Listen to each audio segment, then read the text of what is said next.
va pas perdre du temps puisque le temps nous est précieux.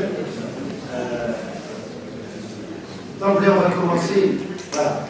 Cette table ronde, controverse, appelons-la comme vous voulez, elle a à nos yeux, en tous les cas aux yeux des organisateurs, et en particulier de M. Toumi, une importance primordiale dans cette manifestation. C'est-à-dire qu'on considère que la question des médicaments, ça participe des choix stratégiques les plus sensibles dans nos pays du Maghreb, et peut-être au-delà. Donc c'est pour ça que vraiment on a envie de faire un vrai débat ensemble. Alors, c'est un débat un peu tronqué, parce que c'est un débat où il n'y a que des gens réunis, partisans du secteur public, ou d'une politique d'intérêt général. Il ne prend pas en compte les intérêts contradictoires. Mais c'est un débat intéressant parce qu'à l'intérieur des gens qui partagent la même vision, on a aussi des visions différentes. Donc c'est un débat interne sur quel serait le levier pour analyser et agir qui soit le plus efficace en matière de médicaments. Donc je ne vais pas monopoliser la parole longtemps, c'était juste pour dire que ce débat, certainement, ça va être un fil conducteur important pour tous nos modules et j'espère pour nos prochaines universités. Alors, il y a M. Ahmed Toumi que vous connaissez, que vous appréciez, il se présentera, il animera la table ronde. Je voulais juste préciser que, et d'abord remercier Michel Thomas, qui est prof de médecine interne en France et qui a bien voulu venir partager avec nous ce débat. Tout comme Jean-Claude Salomon, qui est maintenant un habitué de nos universités de santé publique. Ce que je voulais dire, c'est qu'en France, on est en train de travailler sur la question des médicaments essentiels, qui vous en diront de manière plus précise. Moi, je vais contribuer avec eux sur une hypothèse que je vais mettre juste sur la table. Je pense que les médicaments essentiels, c'est une vieille histoire, tourmentée dans nos pays. Elle a eu ses heures de gloire, elle a eu ses heures de misère. D'accord? L'hypothèse que je vous propose, c'est que tant que la question des médicaments essentiels, c'était un choix de pauvres, nous étions les premiers à ne plus en vouloir. Et après les manœuvres des grands groupes, l'Algérie en particulier, et Mme Chader est présente, elle en dira encore mieux, a subi des pressions directes pour renoncer à sa politique d'intérêt national sur la question des médicaments, nous avons été obligés de renoncer aux médicaments essentiels. C'est une histoire, on reviendra sur nos succès, sur nos utopies et sur nos échecs. Et ça vaut la peine de les visiter. Ce que je voulais juste dire, c'est qu'il y a un vent en Europe et aux États-Unis qui veut réhabiliter le concept de médicaments essentiels. J'ose dire que ce qui était notre affaire au début, qui a été mis en échec, peut redevenir notre affaire s'il repasse par le Nord. Parce que nous sommes attachés et alignés par le Nord. J'ose dire, mais j'espère que je me trompe, que parce que le Nord va réhabiliter une notion qui a été déstabilisée dans nos pays, peut-être que notre espoir va venir du Nord. Mais c'est une hypothèse. C'est une hypothèse un peu farfelue. C'est pas sérieux de dire qu'on va dépendre même d'un avenir possible encore du Nord. Eh bien, peut-être que c'est comme ça. Parce que le rapport de force sur le médicament n'est pas un rapport de force à l'intérieur de l'Algérie, n'est pas un rapport de force à l'intérieur de la Tunisie, n'est pas un rapport de force à l'intérieur du Maroc ou de la Mauritanie. Il est peut-être même plus un rapport de force à l'intérieur de la France. Mais Jean-Claude Salomon et Michel Thomas nous diront leur point de vue sur cette question. Donc si vous voulez toucher le cœur des intérêts dans le champ de la santé, de la médecine, interrogeons la question du médicament. Donc voilà un peu notre table ronde. Je crois qu'on ne va pas faire comme d'habitude, on ne va pas monopoliser la parole pour ouvrir le débat et nous bagarrer entre nous. C'est un moment intéressant de partage. Et ce qu'on n'aura pas terminé aujourd'hui, on va le terminer pendant le repas, on aura d'autres temps de débat, il y a une prolongation le jeudi entre deux modules, et ainsi de suite. Voilà, on va trouver le médicament qui va soigner nos misères. À vous, citoyens. Merci, cher Omar, pour cette excellente présentation d'un sujet qui a fait l'objet d'une controverse l'année dernière et qui, de nouveau, fait l'objet d'une controverse et nous espérons différents, vous sensibilisez suffisamment pour qu'ils passent du côté controverse au côté module, parce qu'il y a différents éléments qui peuvent être intéressants sur le plan communication, sur le plan formation et sur le plan connaissance que l'on souhaite vous transmettre et vous donner des éléments, surtout des éléments de jugement. Le médicament a un côté miraculeux, mais également c'est un produit commercial, c'est un produit industriel. Il a différentes composantes. Vous pouvez l'attaquer de différents aspects. Aujourd'hui, sans essayer de faire une introduction trop importante, on est un peu complice, on a été un peu complice avant le début de cette table ronde, et on s'est dit il vaut mieux laisser parler les orateurs, vous donner un peu la parole pour que vous nous bousculiez, et également vous donner certains éléments de conclusion qui peuvent être intéressants.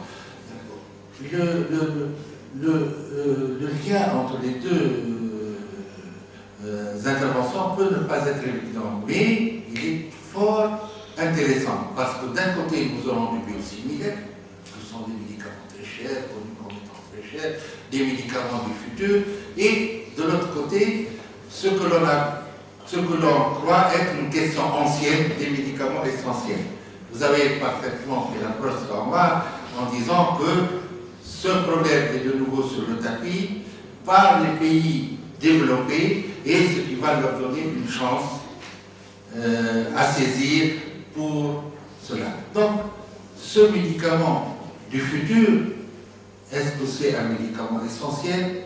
Est-ce que c'est un futur médicament essentiel? Est-ce que nous avons les éléments pour le traduire dans nos politiques et dans nos moyens de santé?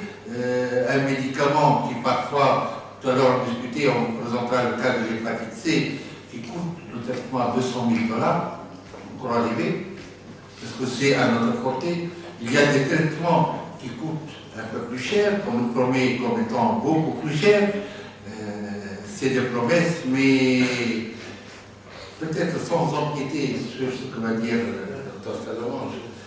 Ça, c'est le grand risque des présentations. Je pense qu'il faut mieux laisser parler les orateurs, vous sensibiliser au problème, et surtout n'hésitez pas à nous bousculer à travers vos questions, parce que c'est ça qui va conditionner le niveau de notre débat. Plus vous nous attaquerez, et mieux on vous donnera des éléments. Donc, freelance, attaquez après ce débat les problèmes que vous avez en tête. Je suis persuadé que chacun d'entre vous a été confronté à cette problématique médicaments du pauvre et médicaments, nouveaux médicaments. Donc, n'hésitez pas, et on essaiera d'être à la hauteur de vos questions. Sans plus tarder, je vais céder la parole. Juste, on a oublié de présenter. On a oublié de présenter Madame Chader, vraiment à toutes nos excuses, parce qu'en plus on lui a forcé la main. C'était pas prévu. Elle nous a fait l'honneur de venir à la dernière minute nous rejoindre. Et Madame Chader était à un moment donné directrice, à un moment crucial, dit-elle, directrice de la politique pharmaceutique au ministère de la Santé, en Algérie. Et comme l'Algérie dépense le plus gros maintenant, je ne vous dis pas les chiffres parce que ça va miner le moral, on le dira tout à l'heure, ça valait la peine de... C'est une partie de l'histoire, hein. C'est ça. Merci. À la suite des deux conférences, on lui donnera la parole pour commencer notre débat, si vous permettez. Donc, sans plus tarder, je vais appeler un peu plus.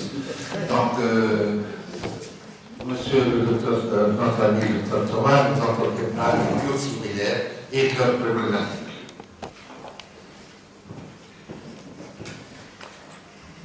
Bonjour.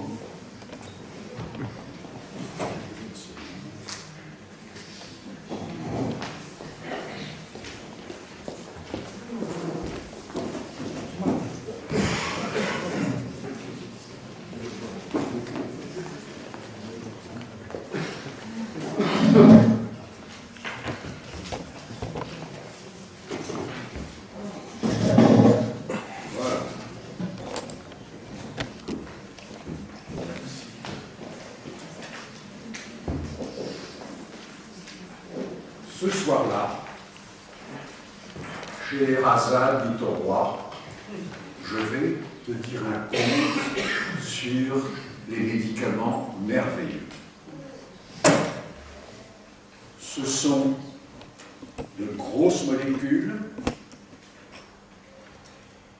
elles sont concoctées, mais elles sont rares, précises, efficaces, mais coûteuses. Bien sûr, ne t'inquiète pas, si elles valent 100 000 $ pour un malade, elles seront réservées aux familles de sans principe. Et le roi s'endormit, heureux de savoir qu'il allait avoir des médicaments particuliers qui lui seraient réservés et qui lui permettraient de vivre peut-être très longtemps. Alors, revenons un peu sur Terre. Je viens de vous raconter ce que l'on lit dans la littérature destinée au grand public, la littérature destinée aux médecins, qui leur dit « l'avenir est là ». J'emprunte cette diapositive et une autre au professeur Toumi qui, l'année dernière, ici même, avait projeté l'évolution de ce qui était la part de production et de consommation de médicaments classiques et des médicaments issus des biotechnologies. Donc vous voyez qu'il y a une croissance, et il semblerait que cette croissance soit destinée à s'accélérer avec le temps au bénéfice des médicaments des biotechnologies, et que sur le marché, seulement 20%, ce sont les chiffres que M. Toumi nous montrait l'année dernière, et que dans le tuyau, vous êtes dans le pipeline, 50% des futurs médicaments innovants seraient issus des biotechnologies. Donc ça n'est pas rien, puisque ce serait destiné progressivement à se substituer aux médicaments classiques. Que s'est-il passé depuis 1986 concernant la vente des médicaments faits pour l'essentiel d'anticorps monoclonaux ou éventuellement de protéines issues de manipulation génétique, de fusion? Le premier médicament, c'était l'anticorps monoclonal dirigé contre l'OKT3, ça s'appelle l'Herceptine. Ça date de 1986, c'est aujourd'hui assez fréquemment utilisé en cancérologie, mais les techniques de production ont été complètement transformées pour faire face à la demande. Une chose intéressante et rarement mentionnée, la capacité de production est très largement surdimensionnée par rapport à la demande. Dans une économie libérale, si c'est ainsi, en principe, le prix doit baisser. Les coûts de production ont baissé, normalement, le prix de vente au public devrait baisser. C'est ce qui s'est passé pour l'automobile, par exemple, qui était très coûteuse jusqu'au moment où on l'a produit en série, de Ford, il y a 70 ou 80 ans, et qui a permis de vendre des automobiles aux ouvriers qui la construisaient. Donc les coûts de production ont baissé, mais par contre, les prix de vente ont augmenté. Et c'est ainsi qu'on est parvenu, en 30 ans, à des prix de vente au public de l'ordre de 100 000, 200 000 $ par traitement par personne, donc par an, ce qui laisse pantois en se disant, mais y a-t-il un système de santé qui serait en mesure, si ces médicaments doivent être prescrits dans des maladies fréquentes, de faire face à cette exigence? Alors, je voudrais vous dire que je partage maintenant mon exposé en deux parties. La première partie qui vient maintenant est factuelle. Je vais vous parler de faits peu répandus dans leur connaissance, mais néanmoins des faits certains. Je les emprunte à M. Brian Kelly. Vous ne le connaissiez pas jusqu'à l'instant. Moi, je ne le connaissais pas avant de le lire. C'est un des vice-présidents de l'entreprise la plus importante dans le domaine de la production des biotechnologies, qui est Genentech. un des vice-présidents responsables de la production. Donc, probablement un des hommes au monde les mieux qualifiés pour parler de ce qu'il sait le mieux depuis 15 ans, il fait que ça. Produire des médicaments comme les anticorps monoclonaux ou des protéines de recombinaison. Ce monsieur publie son travail, il y a 2-3 ans, une partie de son travail, qui est une considération sur l'évolution actuelle et future de la production de ce type de médicaments. Je tombe parce que je cherchais sur cette publication, et qu'est-ce qu'il explique?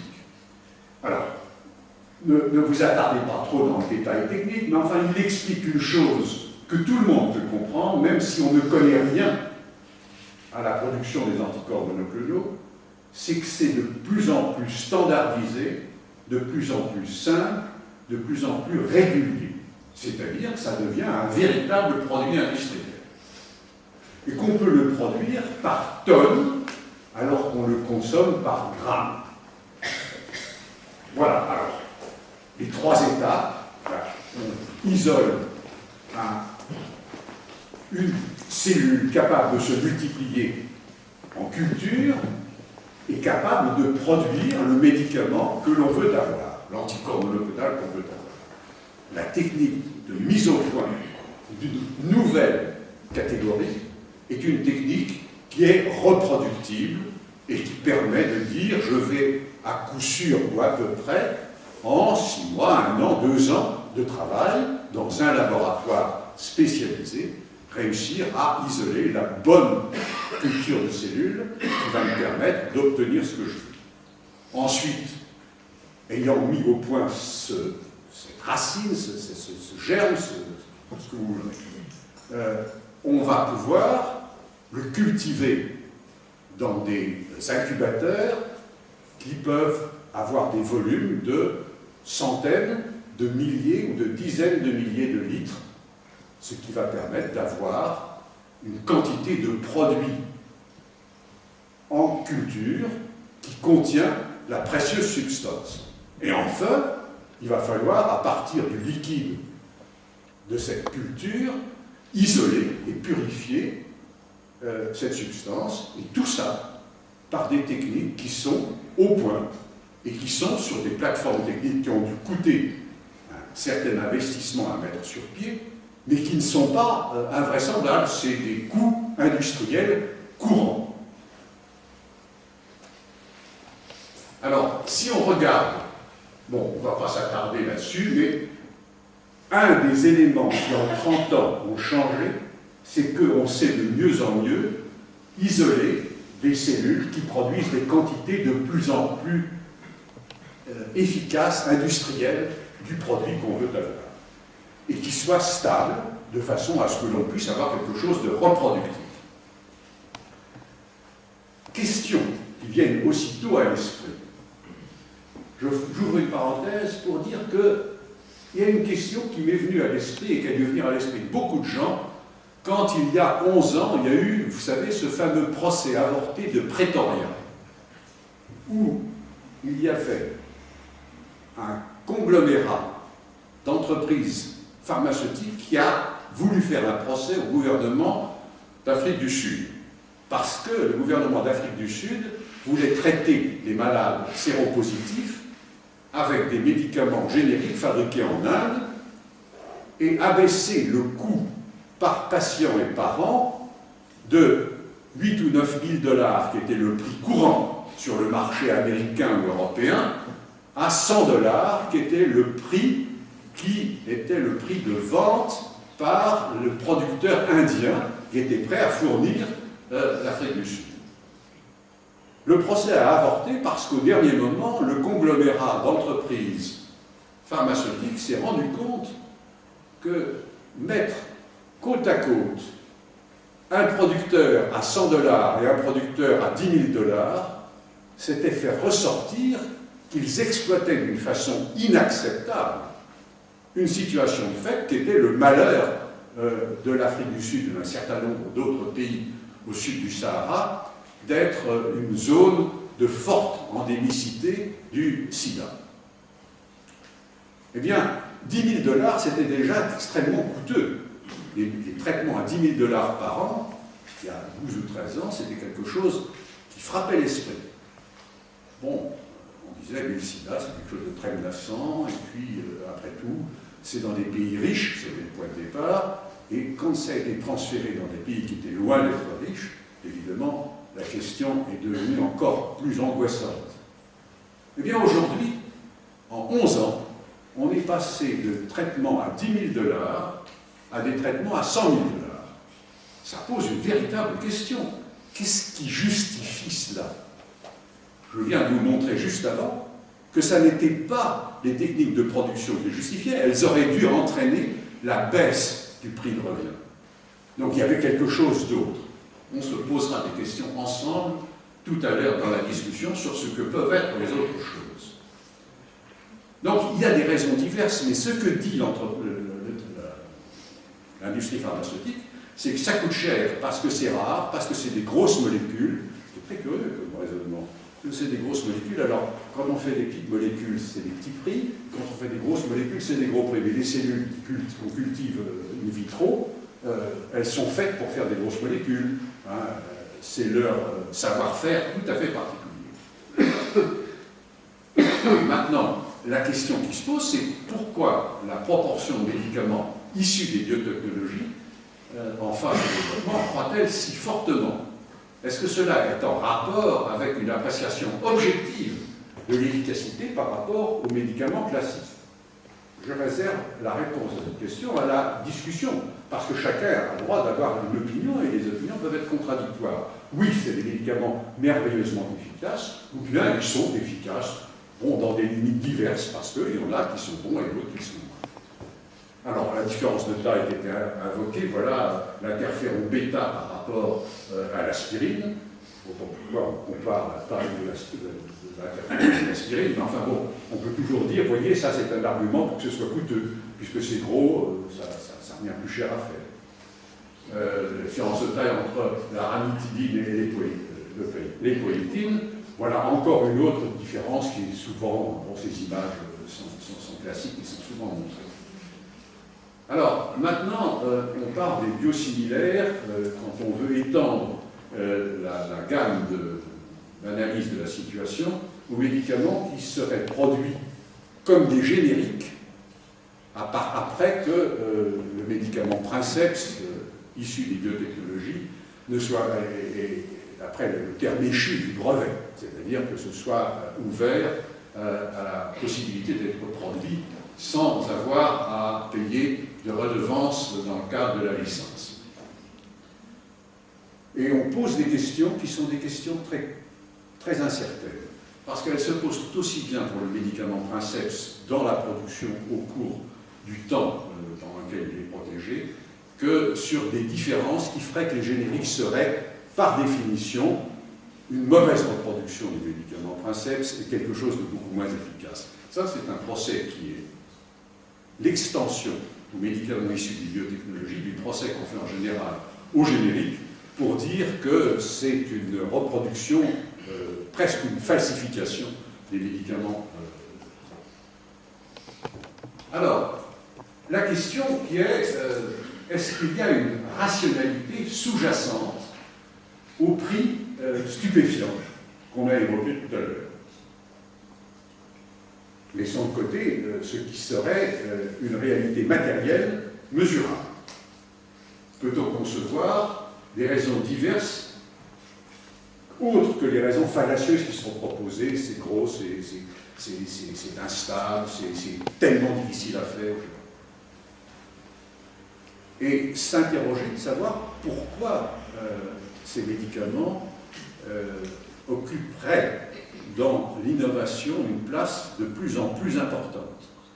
Je ne sais pas répondre sur ce point, mais je crois que la question doit être posée et on doit se la poser à soi-même.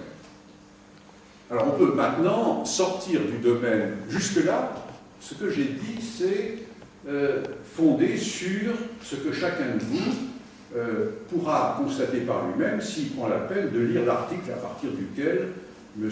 Kelly a expliqué quel était le devenir de ces médicaments issus des biotechnologies de son point de vue. C'est quand même un point de vue qui fait autorité, sûrement plus que mon autorité personnelle. Moi, je ne fais que transposer. Et maintenant, je pense qu'il faut se poser des questions concernant ce que peuvent être l'autre raison que les raisons industrielles de ces prix élevés.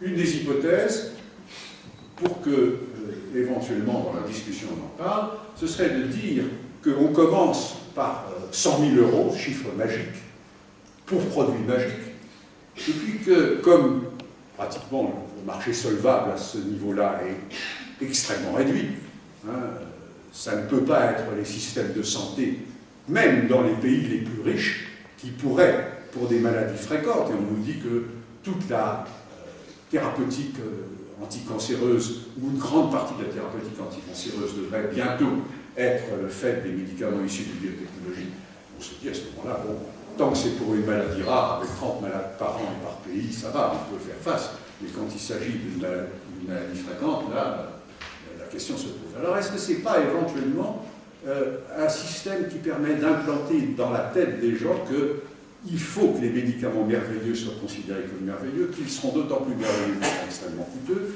ce qui permettra un jour de les vendre non plus 100 000 $, mais 50 000 $ seulement, et là on aura peut-être un marché un tout petit peu plus étendu, puis ensuite 25 000 $, puis ensuite 12 500 $, puis ensuite, etc., et qu'on pourra couvrir la totalité du marché, mais qu'on aura mis dans l'esprit des gens que c'est la thérapeutique du présent, du futur, et même du futur lointain, parce que mieux comme miracle, il n'y a pas.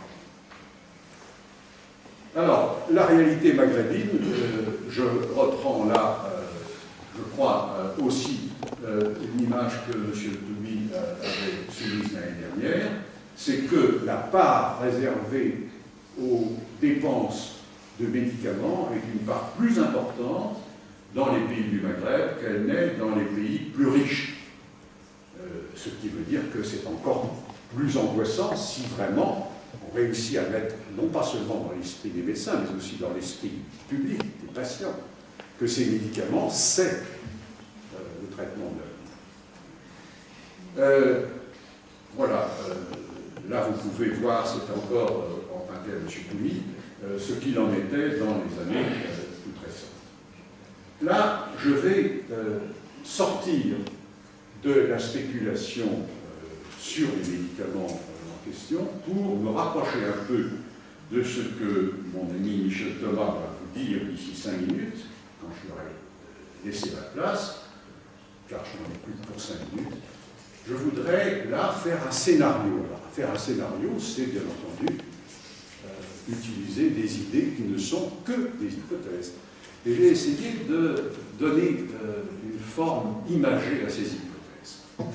Si, pour les médicaments issus des biotechnologies, comme pour les médicaments plus classiques, on s'interroge sur la place que devraient occuper sur le marché les médicaments essentiels, et qu'on fait une promotion suffisante autour d'une liste de médicaments essentiels dont on avait déjà dit l'année dernière qu'elle devait être une liste courte, voilà ce qu'au bout d'un an on pourrait avoir. Toute la plage bleue, c'est la consommation en volume de médicaments. Au bout d'un an, les médicaments essentiels occuperaient une place relativement petite. 1% peut-être du marché en volume, 2%, je n'en sais rien. À côté, j'ai mis ce qu'on a appelé les médicaments complémentaires, c'est-à-dire les médicaments qui sont essentiels, mais pour un petit nombre de patients. Les médicaments essentiels que nous considérons, que nous désignons ainsi, sont les médicaments pour 95% des patients et des prescriptions, et il reste 5% de gens qui ont besoin d'être traités d'autant, et leurs médicaments seront issus des listes dites de médicaments complémentaires. Alors je vais défiler 4 ou 5 images pour qu'on puisse se dire, mais qu'est-ce qui se passerait si ça marche? Et bien voilà ce qui se passerait. Il se passerait que d'année en année, la taille des médicaments, la taille en volume des médicaments essentiels consommés commencerait à mordre sur l'ensemble de la consommation de médicaments en général. En même temps, au bout de quelques années, 3-4 ans, la consommation de médicaments, la consommation totale, commencerait à diminuer. Ça n'est pas évident que la consommation diminue parce qu'on séparerait les médicaments essentiels de ceux qui le seraient moins. Mais c'est probable parce que l'implantation des médicaments essentiels, si elle réussit, est associée étroitement à une amélioration de la prescription médicamenteuse. Et que l'amélioration de la prescription médicamenteuse a un objectif parmi d'autres, c'est de réduire la quantité de médicaments consommés, c'est-à-dire la quantité de médicaments prescrits. Voilà, 4 ans, 5 ans. Ouais, alors évidemment, je suis optimiste. Mais on ne fait rien si on n'a pas une grande part d'optimisme. 6 ans. Alors là, à la fois, on a une grosse proportion de médicaments essentiels dans les médicaments consommés, plus une partie de médicaments des listes complémentaires, plus les innovations véritables dont on ne sait pas encore quel est le statut, parce qu'elles sont encore à l'étude, et bien entendu une réduction de la consommation d'ensemble de médicaments, ce qui, dans la plupart des pays, est probablement un objectif qui serait un véritable progrès. Voilà, je pense que je vais m'en tenir là. Je n'ai pas fait le même scénario pour l'évolution du marché en prix. C'est l'évolution du marché en volume que je vous ai montré, parce que l'évolution du marché en prix est le résultat de choix politiques et que les partages de dépenses, le partage des dépenses entre l'achat de produits d'une part et d'autre part la santé des personnes et les revenus des personnels de santé est clairement un objet en question. Voilà, je vous remercie d'avoir eu la patience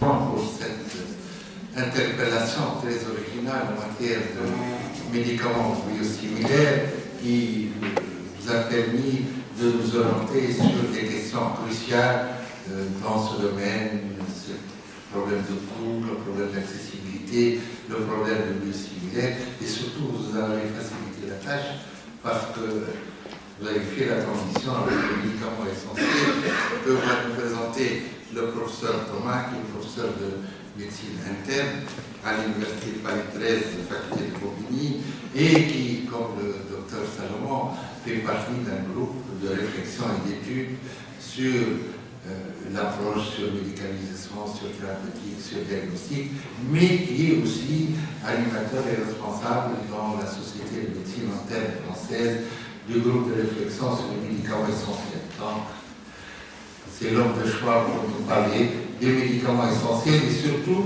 pour ramener cette problématique, est-ce que les médicaments essentiels c'est le médicament du pauvre ou est-ce que c'est la base d'une politique de santé? Merci.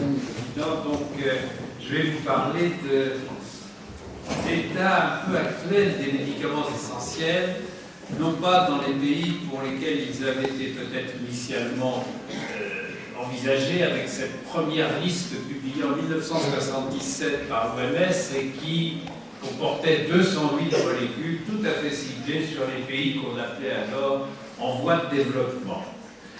La dernière mise à jour n'est pas de 2011 mais de 2013, mais c'est toujours autour de 360-380 molécules, et cette fois-ci, elle s'adresse beaucoup plus largement à la population mondiale. En fait, ce qui a été intéressant, c'est que dès les années 90, l'OMS a incité les pays développés à établir leur propre liste de médicaments essentiels afin de contrôler un petit peu mieux leur marché des dépenses pharmaceutiques. Alors, ce qui m'a semblé intéressant de présenter aujourd'hui, c'est ce qui se passe dans deux catégories de pays. D'une part, dans les BRICS, dont on parle beaucoup, ces pays, ces nouveaux leaders de l'économie mondiale, et d'autre part, dans les pays développés, particulièrement dans les pays de l'Union européenne. Alors, dans les BRICS, 4 sur 5 de ces États ont publié leur propre liste. Dans l'Union indienne, il existe deux listes, une liste pour les adultes et une liste en pédiatrie. C'est le cas également à l'OMS, mais c'est le seul pays des BRICS qui ait une liste pédiatrique spécifique. Pour ce qui est des adultes, il y a 319 molécules et il y a 123 molécules pédiatriques, les vaccins étant à part. D'emblée, vous voyez qu'on est sur un nombre relativement important de molécules, relativement important. Quoique, à l'heure actuelle, en France, il y a environ 5000 molécules disponibles sur le marché. Alors, si on passait de 5000 à 500, ce serait déjà un progrès très considérable, mais nous allons voir que 500, c'est beaucoup, et sans doute beaucoup, beaucoup trop. En Chine, la dernière liste que j'ai pu consulter, c'est pas très commode parce qu'ils ont l'inconvénient de ne pas être en anglais, et seul le nom générique est en caractère latin. 185 molécules constituent la liste des médicaments essentiels de la République populaire de Chine dans la mise à jour de 2009. Et là, on est sur un nombre de molécules déjà beaucoup plus restreint et potentiellement beaucoup plus intéressant. Pour ce qui est du Brésil, la mise à jour de 2010 recense 324 molécules considérées comme essentielles. Alors, ce qui est intéressant, c'est que le Brésil a précisé la façon dont cette liste est établie et régulièrement mise à jour, et il est très possible qu'il y ait de nouvelles mises à jour. Le site de l'OMS est très opaque en la matière, il est extrêmement difficile de récupérer les mises à jour les plus récentes, y compris la mise à jour générale de 2013. En tout cas, il existe au Brésil une commission technique multidisciplinaire d'actualisation de la liste des médicaments essentiels, et vous voyez qu'elle comprend 27 membres, 4 consultants, une bibliothèque, 4 documentalistes. Donc c'est une structure relativement importante qui occupe à plein temps ces membres. Dans l'Union sud-africaine, il y a une liste pour les soins primaires, dont les vaccins, et vous voyez que là encore, le volume de cette liste tourne autour d'un petit peu moins de 200 molécules hors vaccin. Et il y a par ailleurs une liste pour les soins hospitaliers, qui comprend les solides et les vaccins, et qui est beaucoup plus importante, 376 molécules, mais qui comporte là des soins très spécialisés, y compris des molécules destinées aux maladies rares, que Jean-Claude Salomon évoquait tout à l'heure comme molécules complémentaires. Là aussi, on n'a rien sans rien. Si on veut une liste de médicaments essentiels efficace, mise à jour, il faut qu'il y ait un certain nombre de structures qui s'y consacrent. Le Comité national de la liste des médicaments essentiels de l'Union sud-africaine comporte 26 membres, et vous voyez qu'il y a un comité d'experts pour les adultes, 11 membres, 25 consultants, de très nombreux contributeurs, un éditeur, 3 secrétaires, 6 logisticiens, un manager. C'est une structure solide. Et vous voyez que pour les soins primaires, c'est à peu près la même chose. C'est le même ordre de grandeur. Donc, pour qu'un pays comme l'Union sud-africaine ait des listes de médicaments essentiels mises à jour et efficaces, vous voyez qu'il y a là entre 70 et 80 personnes constamment mobilisées.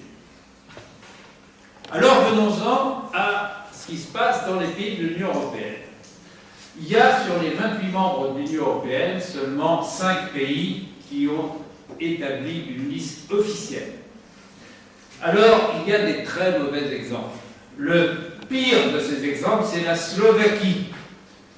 Partie de l'ancienne Tchécoslovaquie, les républiques tchèques n'ont rien fait pour le moment, mais mieux vaut ne rien faire que faire ça. Car la liste, c'est près de 700 molécules, ça représente 97 pages, où les molécules en plus sont présentées sous leur nom commercial et leurs différentes formes galéniques. Inutile de vous dire que les fabricants de médicaments sont très contents d'une telle liste. C'est pratiquement tout ce qui est disponible en Slovaquie. La Bulgarie Ah, c'est pas beaucoup mieux.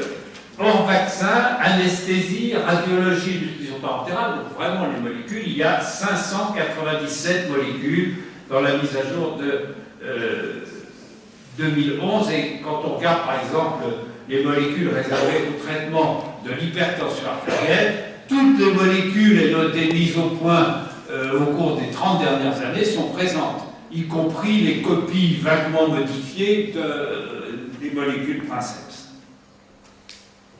La Slovénie, ben c'est encore pas terrible puisque la liste fait 433 molécules. Alors on arrive à la Pologne. Alors on dit, quand j'ai vu pour la première fois la Pologne, j'ai dit oh ça c'est intéressant parce qu'il y a 89 molécules. Ah oui, mais il y a parmi elles 19 molécules pour les problèmes cardiologiques et 21 molécules pour le traitement de l'hypertension. C'est-à-dire, c'est pas tout à fait autant que précédemment, mais c'est presque toutes les molécules utilisées dans le traitement de l'hypertension. Et cette liste est évidemment complètement déséquilibrée. Ces deux domaines représentent 40 molécules sur les 89, et rien pour la tuberculose, ça ne doit plus exister en Pologne, je pense. Rien pour les traitements antiviraux, rien pour le diabète, c'est connu, les diabétiques, ça n'existe pas en Pologne, c'est génétique. Et la psychiatrie, on n'en parle pas. Heureusement, en Europe, il y a la Suède. Alors la Suède fait partie des pays scandinaves qui ont l'immense mérite, depuis plus d'un demi-siècle, de tenir à jour des registres de santé publique inégalés dans le monde. Et ce n'est pas très surprenant que la Suède se soit attelée au problème des médicaments essentiels en créant à l'échelon des comtés, à l'échelon régional, dès 1996, des comités. Et là encore, il y a 21 experts permanents pour la mise à jour de la liste, 20 suppléants et de très gros moyens de popularisation. Chaque année, les médias grand public, les journaux, la radio, la TV, en faisant appel aux leaders d'opinion, people autant que médicaux, vont largement diffuser cette liste à l'ensemble de la population. En dehors donc des journaux, de la télé, de la radio, 300 000 exemplaires papier sont diffusés à la population du comté de Stockholm pour les 2 millions d'habitants du comté. Pour les professionnels de santé, les médecins, les paramédicaux, tous ces gens sont informés par courriel, mais en plus, 30 000 exemplaires papier leur sont envoyés et distribués.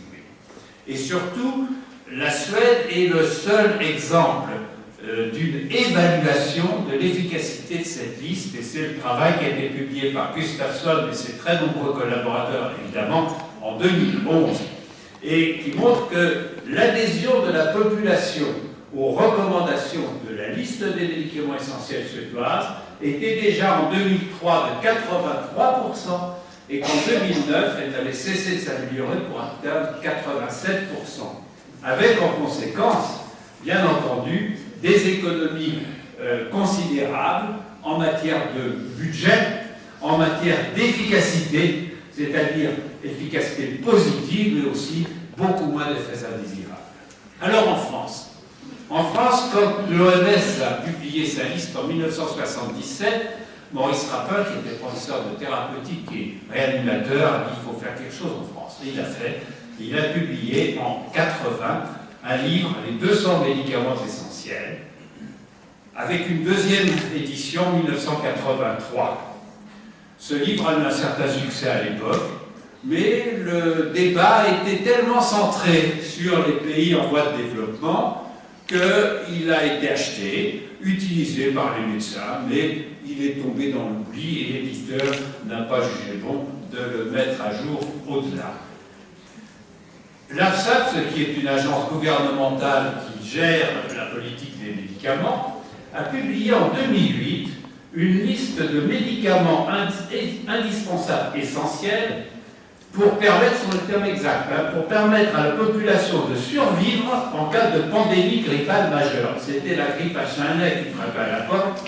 On prédisait quelque chose comme 500 ou 700 millions de morts dans le monde, et quasiment 200 millions de morts en France pour une population de 63 millions. Et bref, le tocsin sonnait partout. Et ils ont fait une liste avec 381 molécules indispensables et 87 molécules simplement essentielles. Et vous voyez que ce total, c'était quand même 450, 480 molécules. Cette liste est restée totalement confidentielle. Elle est accessible très facilement sur Internet, mais évidemment, personne ne va la voir, il n'y a eu aucune publicité, aucune diffusion. Et le pire, c'est que bien qu'étant complètement inefficace, elle a été mise à jour en 2013, un petit peu augmentée, puisque maintenant c'est 410 et 88 molécules, et toujours aussi confidentielle. Alors, pourtant, en France, de nombreux rapports récents soulignent l'importance de réaliser comme mensuel une liste de médicaments essentiels. Il y a eu en juin 2012 un rapport de l'Inspection générale des finances et de l'Inspection générale des affaires sociales, un rapport conjoint qui a très précisément recommandé de réaliser une liste de médicaments essentiels. Un rapport de septembre sur la promotion et le bon usage des médicaments, rédigé par M. Bégaud et Mme Costagnola, dit la même chose. Un rapport encore plus récent, puisqu'il est de ce mois-ci, mars 2014, du Commissariat général à la stratégie et à la prospective, qui s'appelle « Les médicaments et leurs usages, comment favoriser une consommation adaptée », recommande l'établissement d'une liste de médicaments essentiels restreinte. Et enfin, il y a un projet de loi en discussion sur l'adaptation de la société au vieillissement, dans lequel cette nécessité est également mise en œuvre. Alors, il se trouve qu'au sein de la Société française de médecine interne, on n'a pas attendu ces incitations pour réfléchir à la question. Et en juin 2011, il va y avoir 3 ans, 10 internistes français ont accepté d'établir une liste extrêmement restreinte de 100 médicaments essentiels. Et après, évidemment, beaucoup de discussions entre nous, cette liste a été publiée au mois d'août 2013 dans une revue médicale de bon niveau. Cette liste est en cours de validation parce qu'on s'est dit c'est bien, c'est l'œuvre de 10, même si parmi ces 10 il y a des personnalités largement reconnues dans le domaine de la médecine interne et de la thérapeutique. 2 professeurs de thérapeutique font partie des auteurs. Eh bien, on a dit qu'il faut valider cette liste. Et on a donc fait un appel à participation et 104 internistes français, membres de la société, sont portés volontaires pour valider cette liste. Cette validation est quasiment terminée, on en est aux ajustements et au mois de juin 2014, nous nous réunirons en congrès à Bastia et cette liste sera finalisée et donc je pense publiée d'ici la fin de l'année.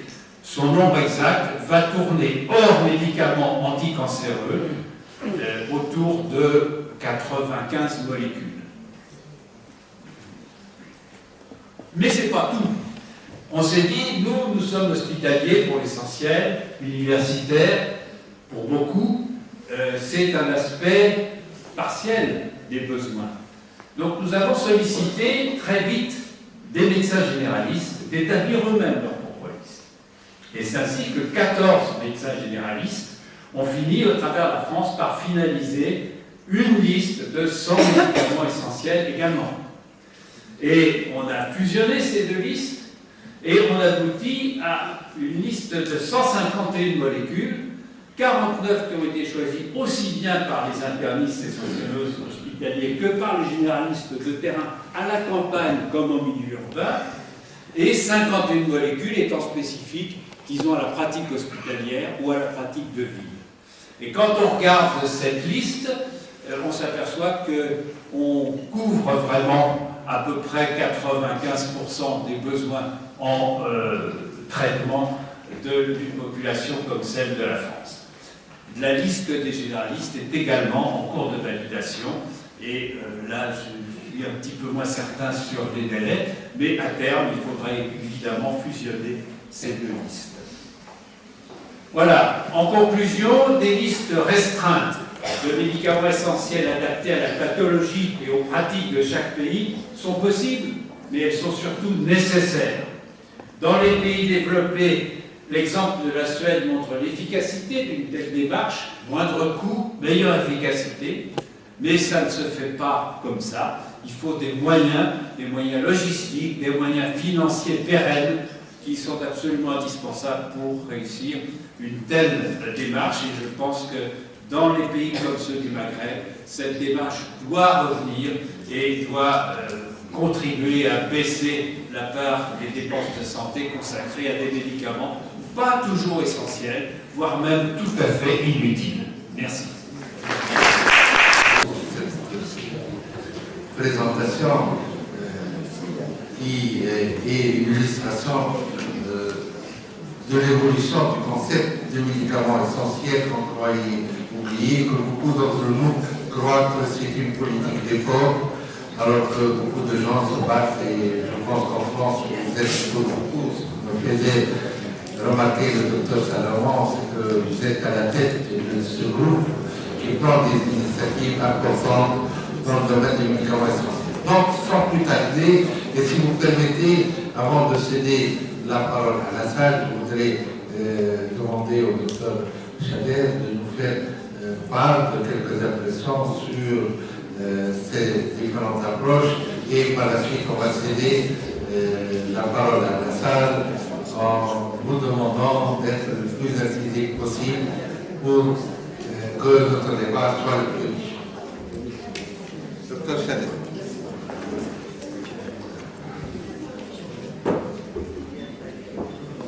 Merci, professeur Toumi. Je m'étais préparée à intervenir aujourd'hui, mais étant donné le contexte et étant donné la tonalité du débat qui est prévu et les exposés qui m'ont précédé, je voulais partager avec vous le rappel d'un moment qui a été déterminant et crucial pour la politique pharmaceutique algérienne dans son évolution vers la mort de la liste des médicaments essentiels. Cette mort a intervenu au début des années 90 à la suite de l'application du programme d'ajustement structurel et à la suite des injonctions de la Banque mondiale en direction d'Algérie pour la faire entrer dans le libéralisme économique mondial. Ces injonctions ont trouvé des acteurs algériens à l'époque au gouvernement qui ont été les instruments locaux de l'application des directives, entre guillemets, je peux aussi enlever les guillemets, de la Banque mondiale. Comment cela s'est fait? J'étais donc à la direction de la pharmacie, au ministère de la Santé, et de but en blanc, la première disposition législative qui a été accouchée par le nouveau gouvernement, c'était de considérer le médicament, je rappelle que le médicament est un produit de santé avant tout, mais c'est aussi un produit commercial et un produit industriel. Mais il est avant tout un produit de santé. Or, dans cette loi, la loi sur la monnaie et le crédit, la première loi sur l'économie de marché en Algérie, le médicament est considéré dorénavant comme n'importe quelle marchandise.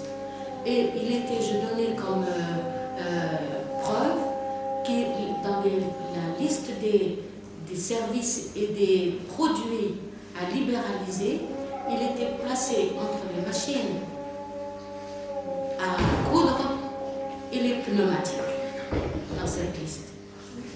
Donc, nous nous sommes réveillés toujours au lendemain à la direction de la famille, de la pharmacie, avec des directives pour libéraliser dans un premier temps le marché du médicament, c'est-à-dire ouvrir tous azimuts le marché du médicament aux opérateurs privés nationaux et surtout aux opérateurs a été fait au début des années 90. Nous avons été bousculés par ce passage qui n'était pas préparé et nous nous sommes retrouvés dans un paysage pharmaceutique non régulé par l'État, complètement désarticulé et laissé au bon choix des opérateurs, essentiellement des opérateurs privés qui se sont, comment dirais-je, qui se sont engouffrés dans cette brèche. Et nous avons même vu les entreprises publiques disparaître progressivement, tels nos amis tunisiens la connaissent bien, puisqu'ils en ont fait une autre chez eux, telle la pharmacie centrale algérienne, qui a disparu, qui a laissé place à des entreprises, à 3 entreprises publiques moribondes, qui ont fini par disparaître. Tel était l'objectif affiché. Et donc nous nous sommes retrouvés dans un paysage pharmaceutique où les opérateurs privés faisaient la loi et où l'État régulateur n'avait plus sa place. Alors nous avons travaillé dans l'urgence pour mettre en place une réglementation, une législation, une réglementation. C'est pas peu dire, parce que quand on passe d'une politique pharmaceutique qui est administrée par les pouvoirs publics, par le ministère de la Santé, et qu'on entre dans l'économie de marché la plus libérale, ultra-libérale, eh bien l'État perd de fait ses instruments de régulation et de contrôle. Alors et je vais m'arrêter là parce que c'était l'objectif, c'était de vous montrer comment cette dislocation de la politique pharmaceutique en Algérie a été opérée par les instruments de la mondialisation que sont la Banque mondiale et le Fonds monétaire international, aidés par leurs instruments nationaux. Et nous avons donc été dans l'obligation de mettre en place dans l'urgence un certain nombre de textes réglementaires pour encadrer ce marché qui devenait ingérable. Et je citerai par exemple la loi sur l'enregistrement. Il a fallu la mettre en place immédiatement. La loi sur l'enregistrement, la loi sur le contrôle avec l'instauration la création du laboratoire national de contrôle qui aujourd'hui, heureusement, est considéré par l'OMS comme l'un des laboratoires référents dans le monde. Et puis toute la panoplie aussi de textes qui sont donc la liste des médicaments, mais plus jamais la liste des médicaments essentiels. Une liste de médicaments avec un certain nombre de génériques et de spécialités, mais qui n'est plus basée sur la liste des médicaments. Plus jamais sur la liste des médicaments. Et que aujourd'hui, il n'y a plus de liste de médicaments en Algérie. Il y a une liste de médicaments enregistrés, c'est-à-dire qui ont obtenu ce qu'on appelle en France l'autorisation de mise sur le marché.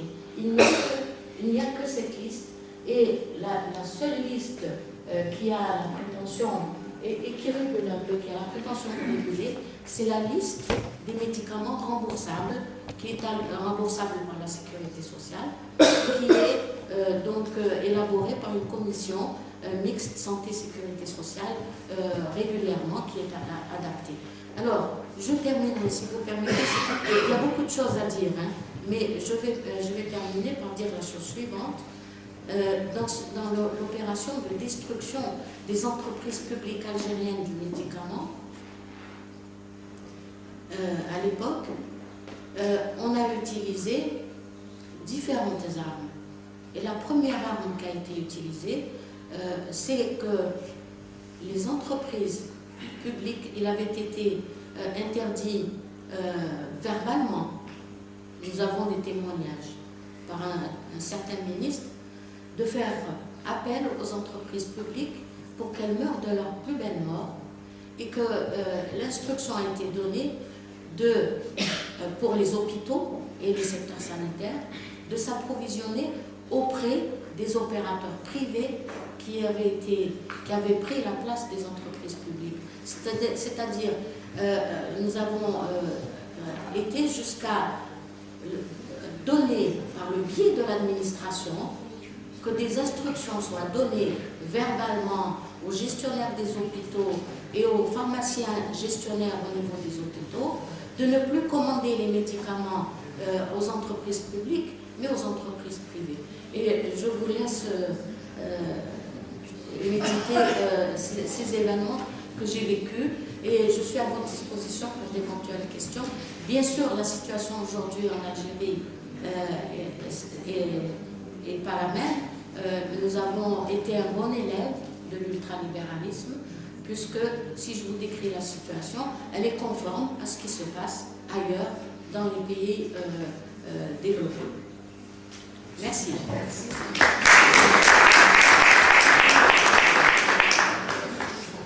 Merci pour ces remarques qui nous ramènent dans notre contexte maghrébin. J'ajouterai juste un petit point. La mort progressive des centrales d'achat de la PCA et jusqu'à ses filiales régionales en Algérie n'a pas eu que des conséquences en Algérie, s'il vous plaît.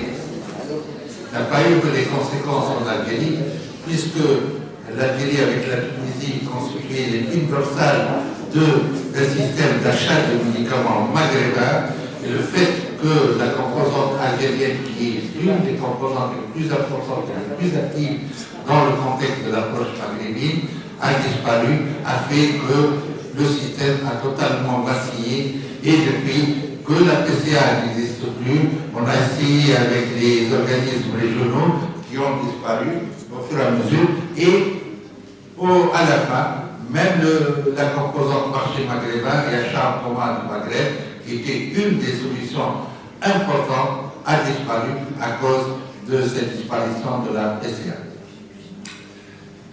Alors, à vous la parole. À vous d'interpeller les orateurs et les membres de la table ronde et même...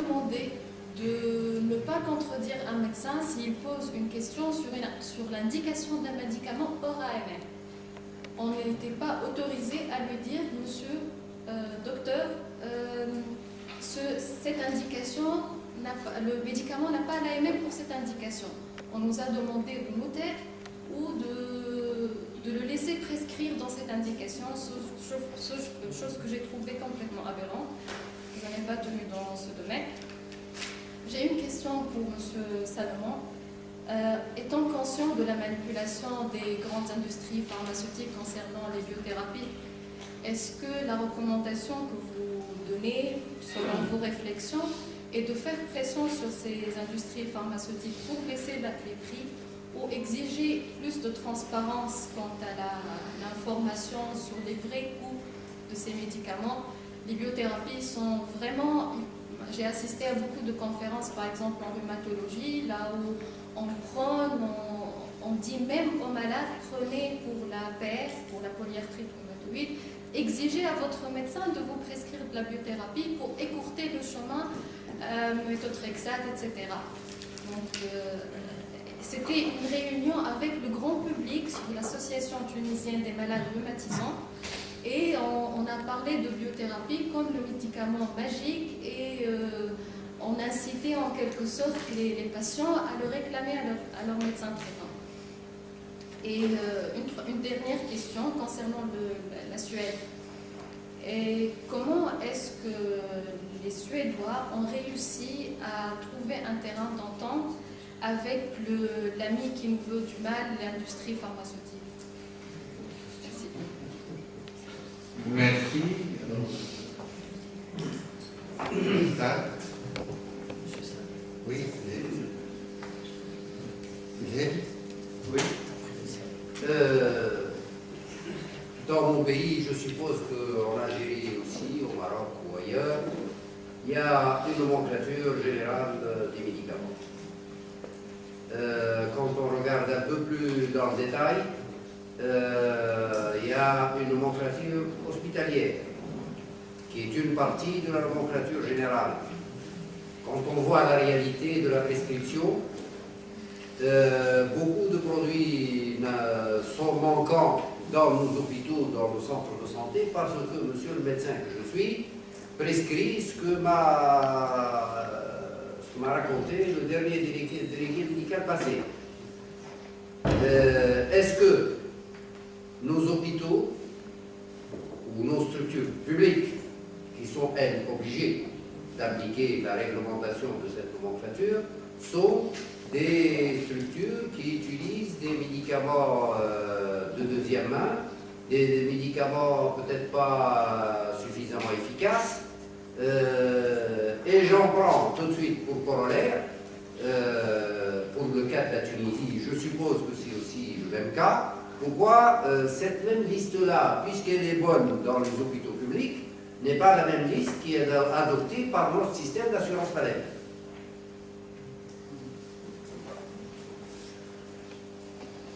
Et pour compléter un tout petit peu l'exposé de Mme Chader concernant donc ce qui s'est passé au Maghreb et en particulier au Maroc, où il y a eu une déstabilisation de la pharmacie centrale marocaine, donc de la même manière et pendant la même période.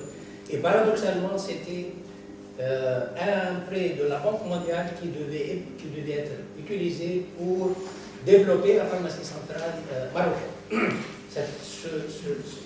Le bâtiment est construit, il est là comme une pièce de tombe en ruine et rien n'a été fait. Et effectivement, mais ça a aussi déstabilisé un programme ambitieux qu'Amor connaît très bien, qui était le programme d'achat groupé pour les pays du Maghreb, qui aurait pu faire des économies assez importantes pour nos trois pays. Donc ça, c'est un problème important, mais je demanderai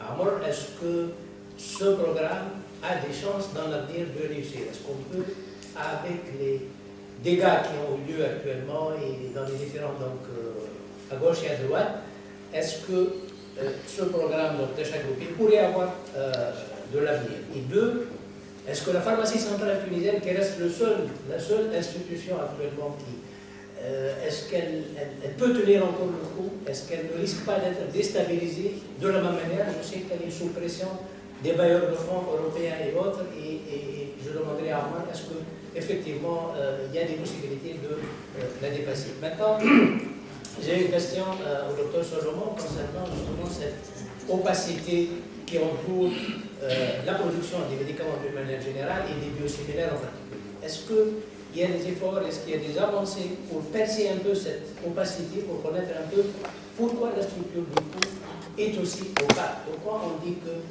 c'est toujours la recherche et le développement, une boîte noire que personne ne peut transpercer?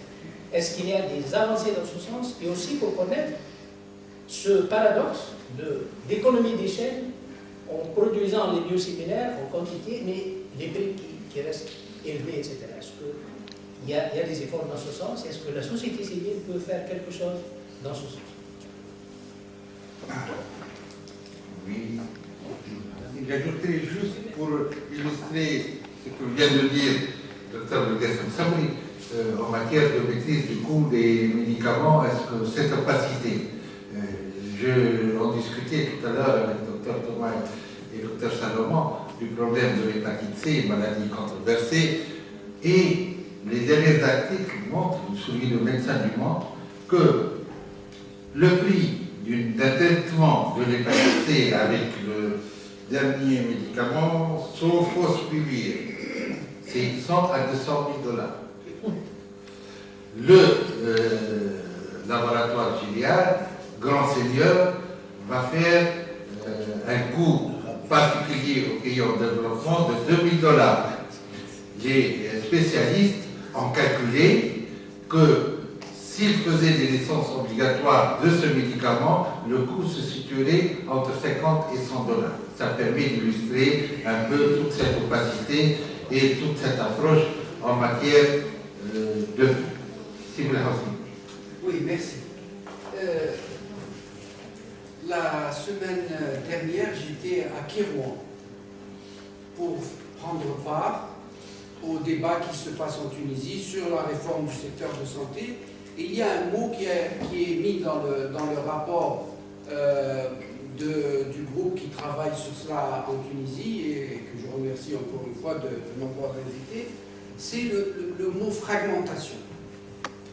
Et tout à l'heure, quand Michel nous parlait de la discussion qui a lieu en France aussi, quelque part dans ce qu'il nous a présenté, il y a un des symptômes de la fragmentation, puisque quand les internistes ont fini leur liste, il a fallu la donner aux généralistes, et les généralistes ont aussi mis leur grain de sel. C'est bien, mais ça veut dire qu'en réalité, on est en silo, et dans le cas d'espèces, on se rassemble, mais on se rassemble sur un terrain qui apparemment au départ est fragmenté. Chez nous, il est encore beaucoup plus fragmenté. Fragmenté, secteur public, secteur privé. Fragmenté, spécialiste, généraliste. Fragmenté, pharmacologiste, pharmacologue, non pharmacologue.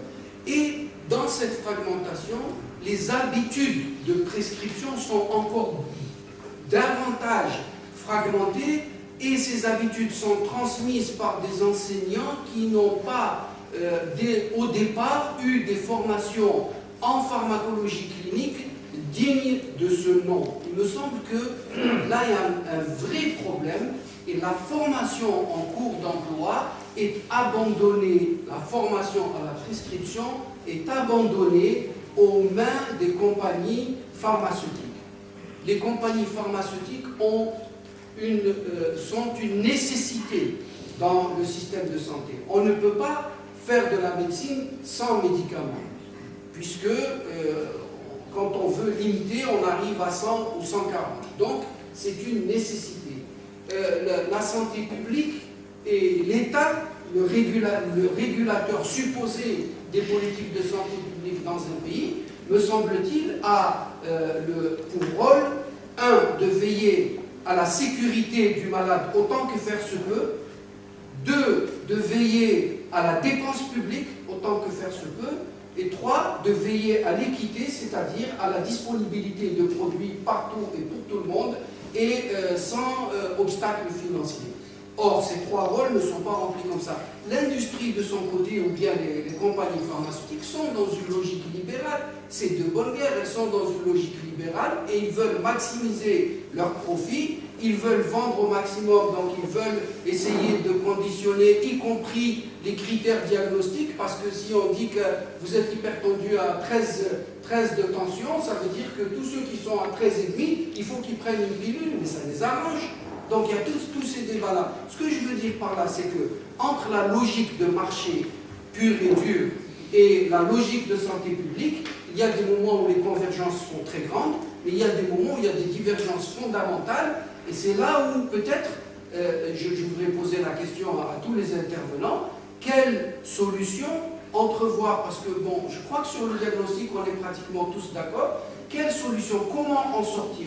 Comment intervenir davantage dans la formation des nouvelles générations de médecins pour que ce qu'on vient leur seriner autour lors d'une consultation sur les effets miracles d'un produit, qu'ils sachent déjà décoder ce discours-là, le décrypter, arriver à argumenter et arriver à faire une prescription qui est à l'avantage du patient, à l'avantage du système de santé, dont y compris leur survie en tant que professionnel dépend, parce que si les dépenses de la sécurité sociale s'effondrent, il n'y a plus de système de santé. Ça devient la jungle pour tout le monde, et pour les professionnels, et pour les malades, et pour l'État.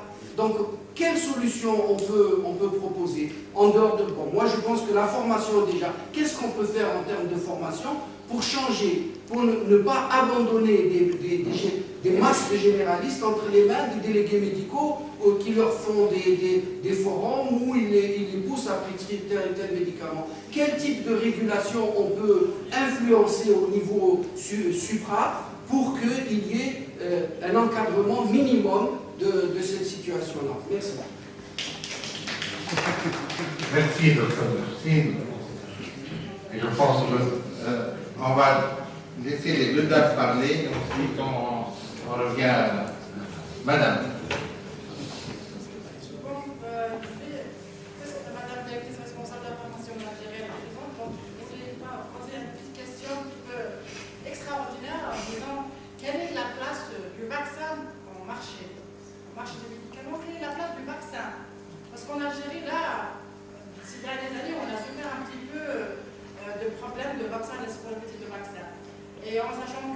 vaccin il est fabriqué par des grands labos et qu'en Algérie, c'est le seul labo, enfin le seul monopole qui commercialise le vaccin algérien, c'est l'EPA.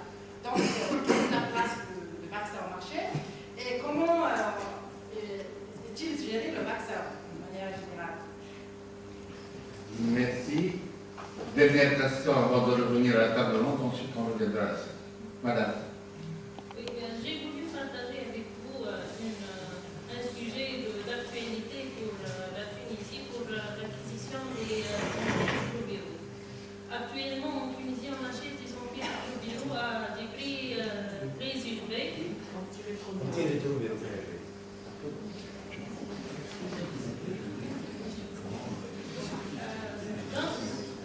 Surtout pour le traitement de troisième ligne, la boîte, elle coûte, l'achète à $100.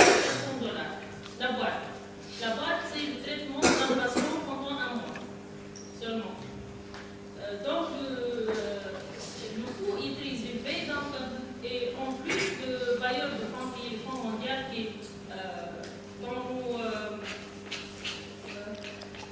il nous appuie dans nos activités et il nous a remarqué que nous achetons des ARV à des coûts très élevés et en plus on ne respecte pas la compétitivité des fournisseurs.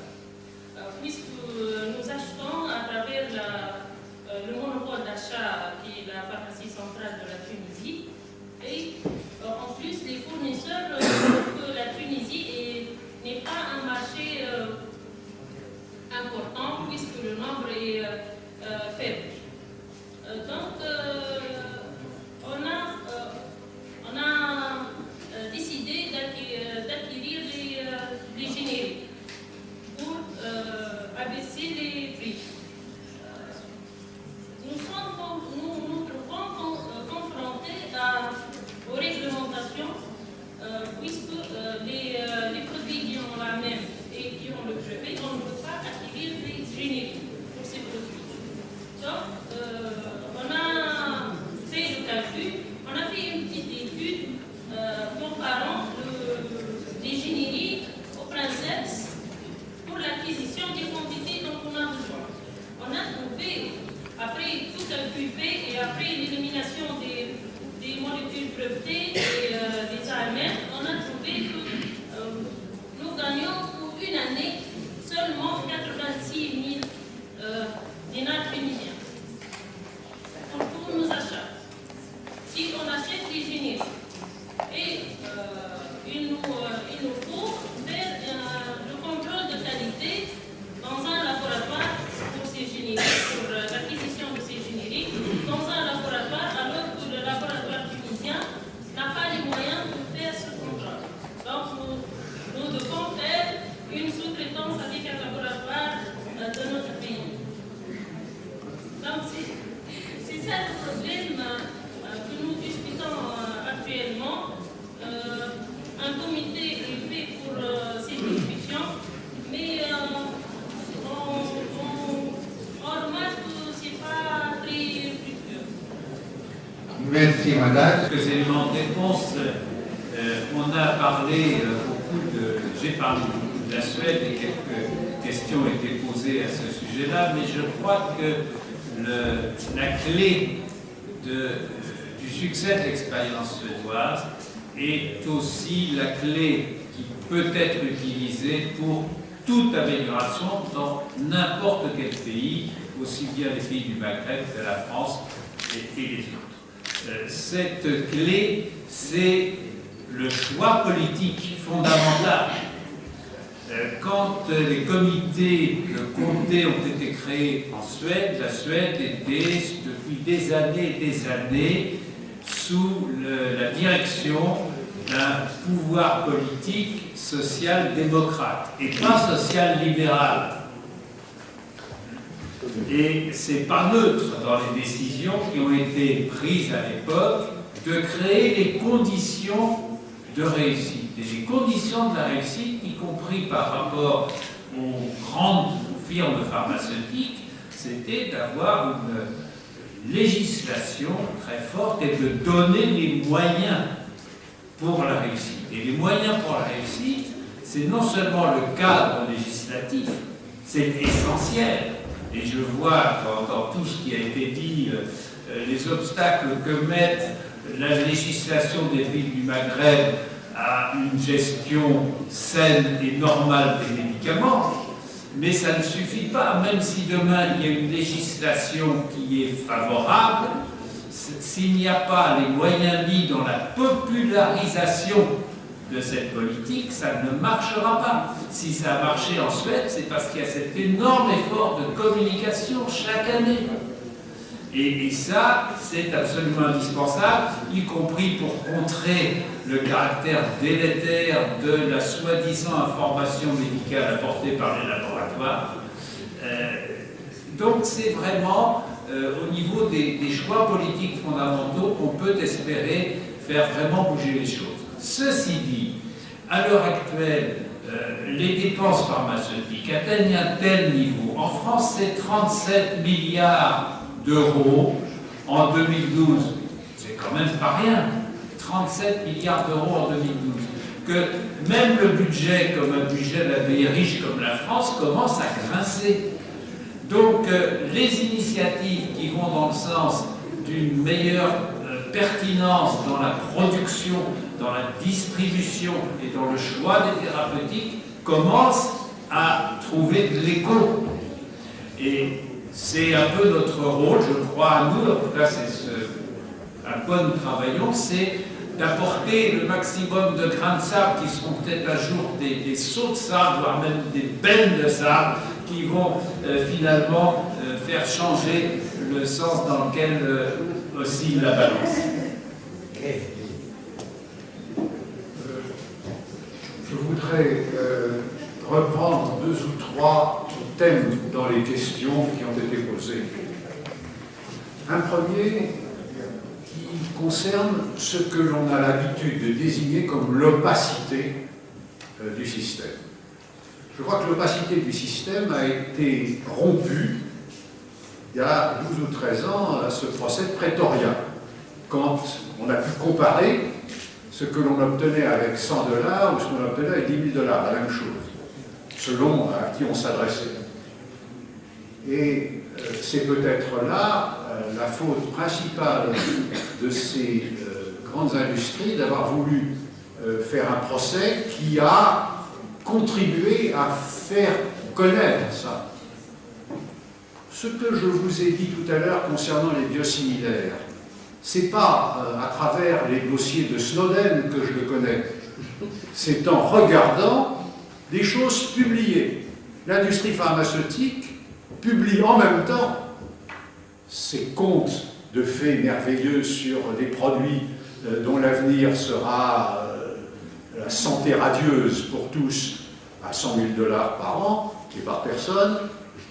Bon, et puis de l'autre côté, il publie des descriptions de la production avec un prix de revient qui ne cesse de baisser, comme la production normale d'un produit ou d'une famille de produits qui entrent dans le processus de production industrielle. Donc ne mettons pas en cause l'industrie puisqu'elle est partagée entre des gens qui disent et des gens qui disent autre chose. Jouons là-dessus. Mais ne disons pas que c'est opaque. Soyons préoccupés d'aller voir les informations là où elles sont. Alors, faisons des réunions comme celle à laquelle vous avez eu la gentillesse de nous convier pour qu'on en parle, de façon à ce que d'une personne, il y en ait 10, 50, 60 qui disent ben, « moi j'ai entendu dire qu'il semble que… » etc. Donc, que l'opacité, elle doit… ça doit se déchirer pour qu'il y ait plus de… Alors, je ne sais pas si ça va être le grand jour radieux, mais enfin, je veux dire qu'on dise, bon, ben, on commence à comprendre et à savoir. Ne nous laissons pas impressionner par des arguments fallacieux. Même question pour ce qui concerne alors ce que demandait cette dame tout à l'heure, concernant la pression de l'industrie pharmaceutique sur les médecins pour qu'ils prescrivent souvent, trop souvent, à tort ou à raison, certains de ces produits merveilleux. Ces produits qui sont merveilleux dans la même proportion que les autres produits pharmaceutiques, c'est-à-dire qu'il y en a une majorité qui sont probablement difficile à utiliser et pas très intéressant. Puis il y en a peut-être une minorité, il y en a probablement, il y en a même certainement une minorité qui doit être utilisée avec profit. Je voudrais revenir sur ce que vous avez appelé la fragmentation en disant nous sommes séparés en des groupes dont les intérêts sont différents, moyennant quoi on peut nous prendre les uns après les autres pour nous dorer la pilule, nous raconter n'importe quoi. Comme on n'a pas exactement la même information, on est manipulé.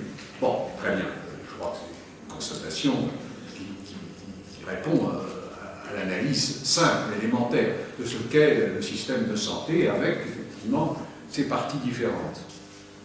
L'industrie pharmaceutique, elle, dit, moi, je fragmente le marché.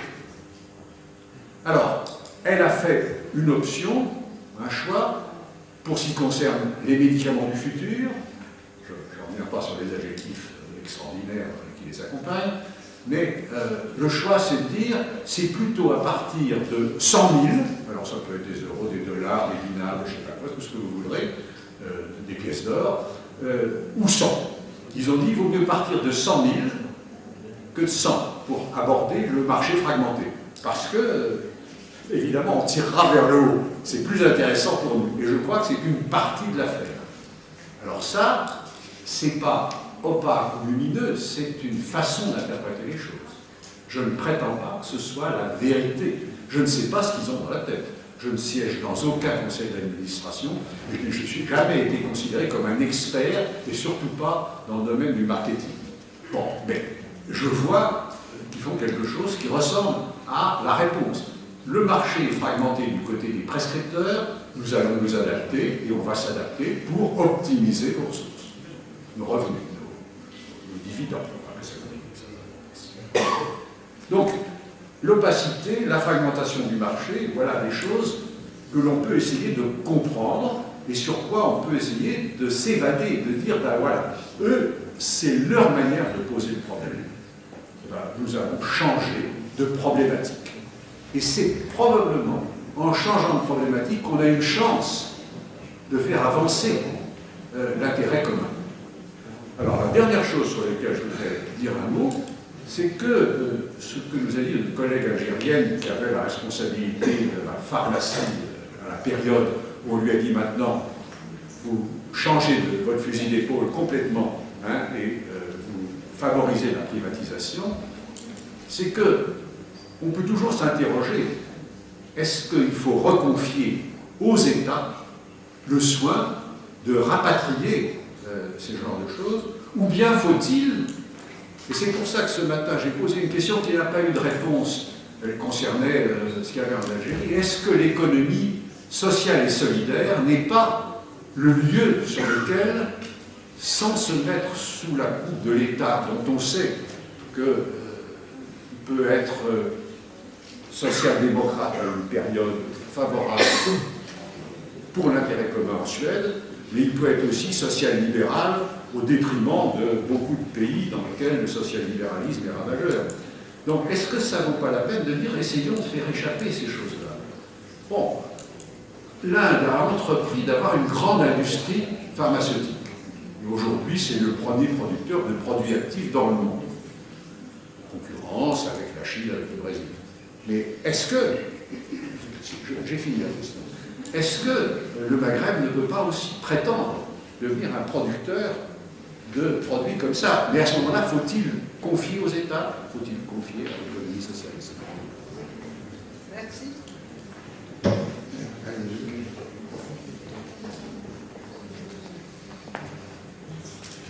Bon, je voudrais tenter d'apporter un petit avis, une petite réponse à trois questions qui ont été posées, que j'ai retenues.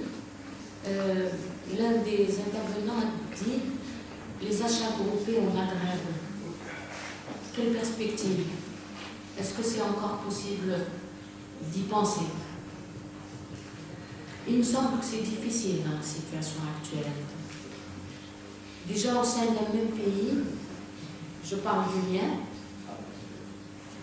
il n'y a pas d'achat groupé au niveau national. Parce que le principe de la privatisation libérale, c'est la concurrence, la mise en concurrence des entreprises. qui agissent dans ce domaine du médicament.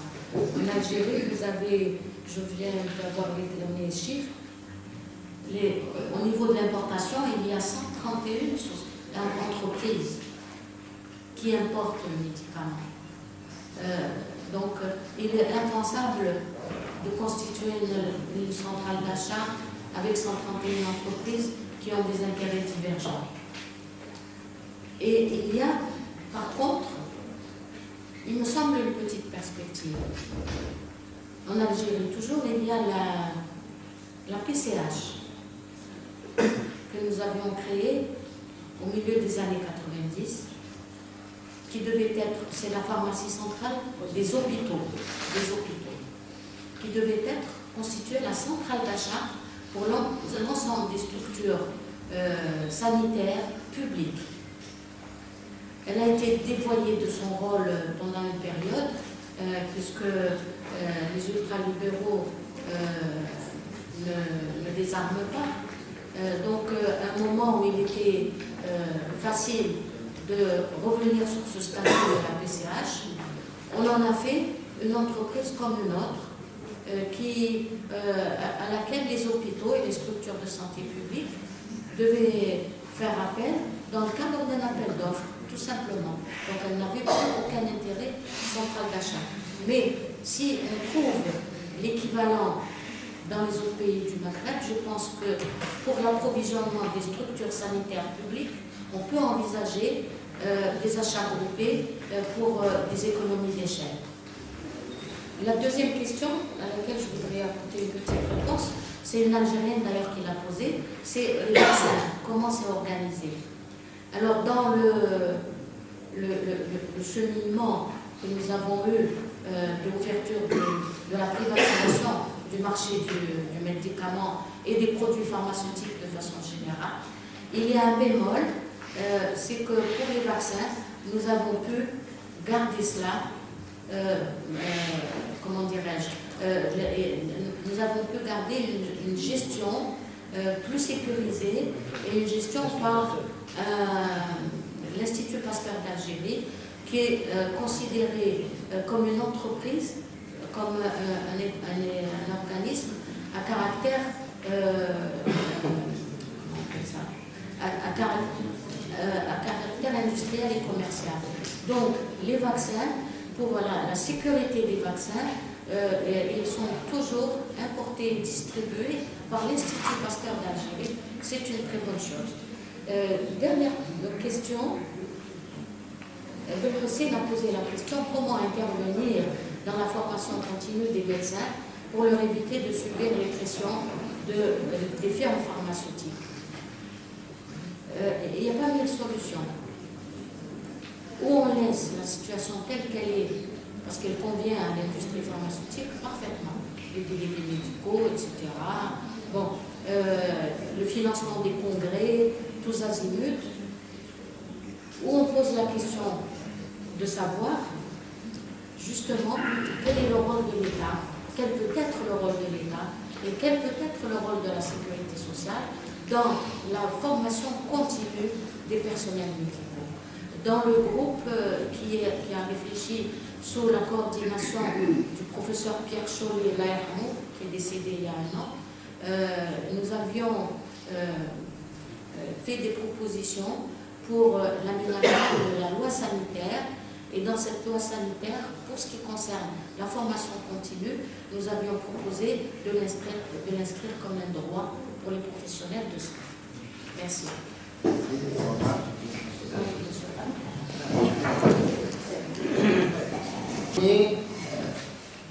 Madame Chader Sola a parlé de l'offensive de la Banque mondiale et du FMI à l'aune du programme d'ajustement structurel qui a démarré exactement vers les années 84-85 en Algérie, concomitamment dans les autres pays, dans des degrés et des formes très différentes. Elle a dit la Banque mondiale nous ont déstabilisés. Elle parle de la période 92. 94. Moi, j'ose dire qu'on avait déjà perdu la bataille. On avait déjà perdu la bataille. En Algérie, on avait perdu la bataille. Je m'explique. Elle a parlé de feu le professeur Chollet. On faisait partie une génération, on faisait partie du comité des médicaments autour des différents ministres qui se sont succédés, et beaucoup ont été des patriotes. La plupart. On a élaboré des nomenclatures. Ensuite, on a dit une nomenclature, c'est pas une liste, c'est pas la même chose. On a beaucoup progressé. Et l'Algérie a édicté, il y a eu même un décret, tu t'en rappelles, d'une nomenclature restrictive, limitée, des médicaments essentiels en Algérie, mais décrétée par le haut. Pendant qu'on faisait les nomenclatures, qu'on se battait, vous vous rappelez, on se battait, les révisions, les débats, tout ce qu'on veut, l'État a tout fait dans ce domaine, sauf une chose. Et je crois que c'est ça qu'il faut qu'on médite. Pendant qu'on faisait les listes, qu'elles étaient décrétées par la loi, les délégués médicaux, les profs de médecine, les médias, les images à la télé, le docteur Welby, fabriquaient un autre modèle dans la tête des gens. Et le gouvernement, avec toute la volonté qu'il avait, en plus l'Algérie avait des difficultés financières, a été obligé de céder. Aucun gouvernement ne peut tenir devant le manque du médicament dans le marché. Il faut que vous le sachiez. D'accord ? Le gouvernement a reculé parce que les délégués médicaux, parce que les formateurs, parce que la pression des multinationales ont fait tomber la politique publique. Notre grave erreur, c'est de penser qu'on peut instaurer une politique de santé acceptée par les gens uniquement la décrétant par l'État. Je crois qu'il faut bien méditer cela. Madame Grangot, tout à l'heure, elle nous faisait un exposé sur la situation en Algérie. Elle dit, finalement, on avait écouté le collègue de la Tunisie, Sissa Brehneya, présent, et elle disait, finalement, nous avons à peu près 10% de nos budgets nationaux consacrés aux dépenses de soins et de santé. À peu près. PPA. À peu près, d'accord ? Et on veut, avec 10% des budgets qui représentent, on veut, avec 10% de budget de pays en voie de développement, réaliser le modèle des pays du Nord, qui lui-même est en difficulté. Il y a quelque chose qui ne va pas. Il y a quelque chose qui ne va pas. C'est-à-dire, ce qui ne va pas, c'est le modèle. Ce n'est pas la formation, ce n'est pas la politique publique, ce n'est pas seulement la volonté politique. Le modèle que nous poursuivons est un modèle ruineux. C'est maintenant qu'on s'en aperçoit, y compris dans les pays développés. Ce modèle fondé sur la prescription à tout prix, la poursuite de toutes les pathologies, y compris celles qui sont inventées, le modèle qui est fondé sur l'hôpital et l'hôpital spécialisé, la spécialité avant la médecine générale, etc. Alors que nos pays ont fait l'expérience, après les années d'indépendance, d'un autre modèle qui a montré ses résultats à travers les indicateurs obtenus à l'aune de 3 décennies de développement sanitaire, social, culturel, économique, etc. Donc moi je pense qu'il faut qu'on médite sérieusement sur le fait qu'aujourd'hui, ceux qui portent une politique libérale du médicament, ce n'est pas seulement la Banque mondiale, le FMI, ou peut-être des politiques publiques toxiques ou intoxiquées, c'est y compris dans la tête des gens. Les gens veulent les produits les plus performants, veulent les molécules les plus performantes, et les canaux de fabrication de la tête des gens sont multiples et nous échappent. Et je crois qu'on ne peut pas faire l'économie de ne pas essayer. Nos pays ont tout fait, pour dire la vérité. Ils ont essayé des politiques d'approvisionnement, des politiques d'achat groupées, négociées, soutenues. Ils ont essayé des politiques de formation, y compris intelligentes. Hussein se rappelle la réforme des études médicales en Algérie. On avait essayé de déconnecter la formation en pharmaco des pressions des labos. On a fait des politiques de générique. On a fait des politiques de maîtrise des coûts. On a fait des politiques même dites d'industrie. En vérité, on était dans le conditionnement. On a tout fait. La vraie question aujourd'hui, c'est quoi le levier? Et je pense qu'on ne peut pas décider du levier si on n'interroge pas notre expérience collective, dans ce qu'elle a de meilleur et de pire. Moi, j'en suis arrivé à une chose, c'est que je pense que, tout à l'heure, Michel Thomas disait une chose qui me paraît importante. Une liste restrictive est une liste structurante et un levier. Pourquoi? Parce qu'avec 5000 produits, même avec les meilleures facs du monde, les plus déconnectés de tous les délégués de la Terre, vous ne pouvez pas former des gens avec 5000 molécules.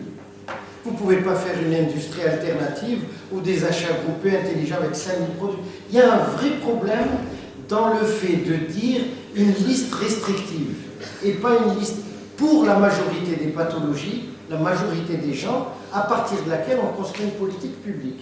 S'il reste 5% ou des compléments, on peut les ajouter, les fabriquer. Je crois que ce qu'on n'a pas compris dans nos têtes respectives, c'est qu'il faut un élément structurant pour amorcer une politique de redressement. Et l'élément structurant ne peut pas se jouer sur plusieurs fronts. Quel est le front essentiel? Et je crois que c'est ça la question qui nous est posée. Est-ce que la politique de la liste des médicaments essentiels est une politique essentielle, la voie d'entrée? L'OMS nous en avait convaincus au lendemain des indépendances. On en a vu les résultats. On en a cueilli les fruits, puis ensuite on a renoncé. Parce qu'on nous a fait croire que c'était une voie des pauvres, pour les pauvres. Or, comme les gens aspirent à être riches, ce qui est normal, eh bien, vous avez vu ce que ça va être. Sauf, bonne nouvelle, les riches se posent des questions auxquelles les pauvres ont renoncé. Peut-être que notre espoir est là. Merci. Je ne voudrais pas abuser de votre gentillesse parce que l'heure avance. Il y a une dame qui a demandé la parole. Je pense qu'il y a quelqu'un. Présidente en médecine préventive et communautaire.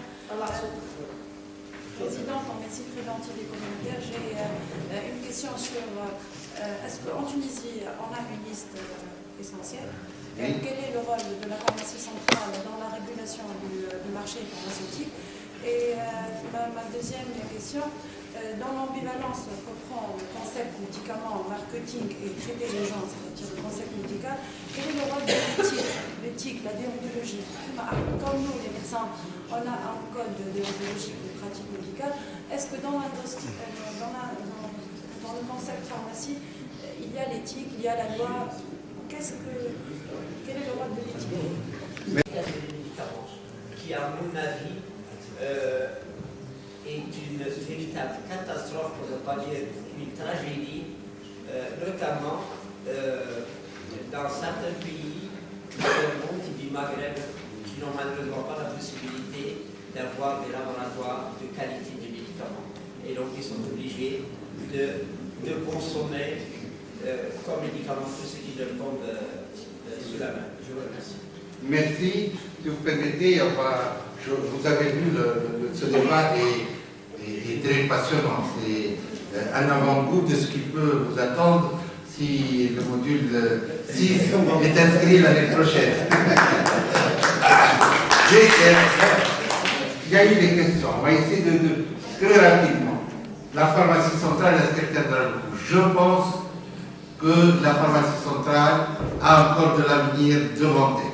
Elle est décriée, elle a été décriée, mais à l'heure actuelle, elle est acceptée. Son seul grand problème, ce sont les structures hospitalières qui, achetant auprès de l'État, ne payent pas cette pharmacie centrale et l'accumulation des dettes risque d'hypothéquer l'avenir de la pharmacie centrale. Mais, en tant que structure, elle ne pose pas de problème, elle n'est même plus décriée par les multinationales qui ont été obligées de l'accepter. Le deuxième point, le marché maghrébin en commun a-t-il à l'avenir? En l'état actuel des choses, je suis très pessimiste. J'ai eu une discussion, la Tunisie est en charge de ce dossier sur le plan humain. J'ai eu une discussion avec le PDG de la pharmacie centrale. Au vu de réaction de nos voisins pour des raisons difficiles, des raisons multiples, je lui ai demandé de lancer son appel d'offres national en attendant des jours meilleurs. Les réponses de nos pays voisins ne sont pas enthousiastes. Donc, on est obligé, on va faire de la politique sur le plan Union maghrébine, mais dans la réalité, la concrétisation n'est pas pour demain. Le troisième point, vous avez vu la grande bataille, et ceux qui sont un peu plus âgés que la majorité des participants ont vécu la bataille sur les génériques. C'était le drame, c'était le médicament du pauvre, c'était le médicament sous-dosé, c'était les noms du médicament. Maintenant, retournement de situation, le miracle, tous les grands groupes ont acheté des génériqueurs et vendent du générique. Et il va falloir se battre sur un autre terrain qui a été évoqué par le docteur Salomon, c'est celui des biosimilaires. Docteur Boussine et madame ont évoqué un problème qui est lié formation et également information. c'est un drame de nos pays. Vous imaginez qu'il y a un mois, à cause de l'introduction d'un médicament, bon, je ne donnerai pas de détails, mais à cause de l'introduction d'un médicament, 75 praticiens tunisiens ont été amenés en voyage d'agrément en Afrique du Sud. Un avion l'année dernière a été rempli pour un autre médicament au Brésil. Et ça, on ne le fait plus dans les pays développés. Il n'y a que dans les pays en développement qu'on l'en fait des choses comme ça. Oui, mais pas de manière directe. Pas de manière aussi directe. De manière plus sophistiquée. Voilà, tout à fait. De manière plus intensive. Mais, alors, faut-il baisser les bras? Je pense qu'une des solutions, c'est d'avoir une industrie locale, l'amener à être un allié. Il faut amener un maximum d'alliés à soi. Et là, la semaine dernière, on a convenu avec l'industrie locale de constituer un fonds de la formation continue. Et si on constitue un fonds de la formation continue, ils ont été d'accord, on va essayer de légiférer en matière de formation parallèle. Donc, il vous faut avoir des alliés. Un ministère, je suis tout à fait d'accord sur moi, un ministère, une institution publique ne peut pas tout faire et ne doit jamais tout faire elle seule. Il faut qu'elle s'appuie sur la société civile. Le dernier point que je voulais, c'est juste pour vous donner une idée de la puissance de ces structures. On ne se bat pas contre elles, mais elles comprennent que l'on se bat, que l'on défend ses intérêts.